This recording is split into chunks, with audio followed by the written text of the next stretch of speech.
భార్యాభర్త ఉద్యోగస్తులు ఉంటారు, వాళ్ళు కూడా ధనవంతులే.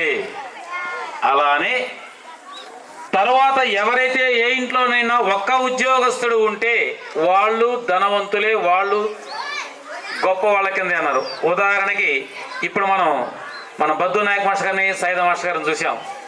సినిమా యాక్టర్ లాగా వచ్చారు, చాలా బాగుండారు. అంటే మనకంటే వాళ్ళు ఉన్నత స్థితిగా ఉంటారు.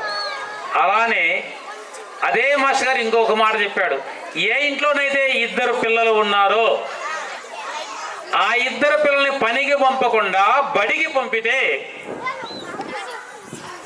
వాళ్ళు కూడా ధనవంతులే. అంటే ఇప్పుడు మనం అందరం ధనవంతుల కింద లెక్కే.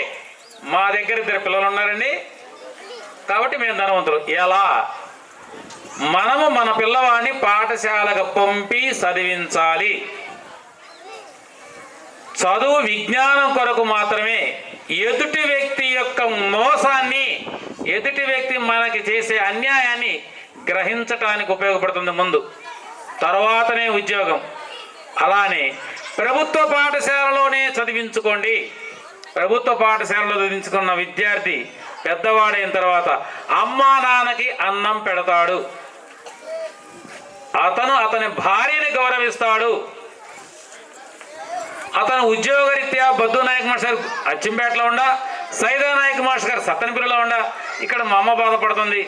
భార్యకి చెప్పి కొంత చెప్ప